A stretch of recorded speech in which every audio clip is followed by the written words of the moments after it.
All right, it's about 10 o'clock here on Wednesday night, but I wanted to show you this little bit of what I'm doing with this VRT nitrogen. If you know me very well, you know how I just love fertilizer and getting in the right rate down on the right acre. And I've got a customer I've been working with. We did 1 acre grid sampling for him, and then we did a variable rate application based off of that 1 acre grid soil sample results on his phosphorus and his potassium. Worked out great. The fertility on the farm was really good, but there was just a few areas that really showed up when we did the 1 acre grid that on a 2.5 or 5 acre grid we probably wouldn't have seen. But we have seen a little bit of a yield drag in a few of these spots that were relatively low on phosphorus in particular. So when we put this phosphorus on this spring, we really saw there's a lot of areas actually that got 0 pounds of DAP, and some areas got all the way up to 300 pounds. Well, that 300 pounds of DAP ended up being about 58 pounds of nitrogen. So we want to account for that when we do our side dress nitrogen application.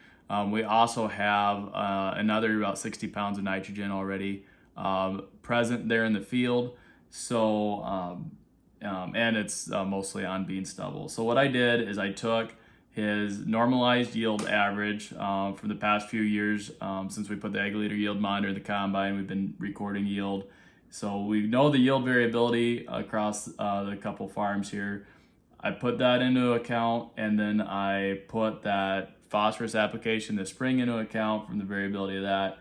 And so I'll show you on the maps quick what we got. So the first map that you see here is our nitrogen variable rate application that we're going to do. So you can see I set the low end limits to 130 pounds of urea, which is actually covers a lot of this area through here.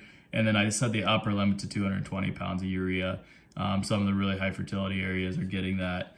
But the maps that I based this map off of is our normalized yield average and our DAP application. So you can see through some of these spots here, we actually had around 300 pounds of DAP going on. That's 54 units of nitrogen.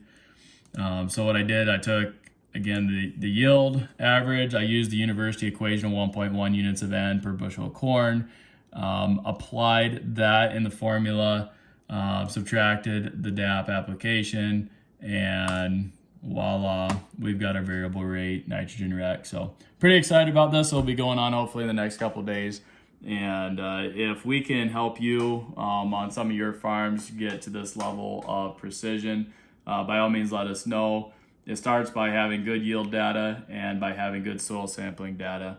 And then we can be at this level of precision for you as well. So thanks for watching. Have a good night. Hopefully we get some rain in the next couple of days, and have a good rest of the crop year.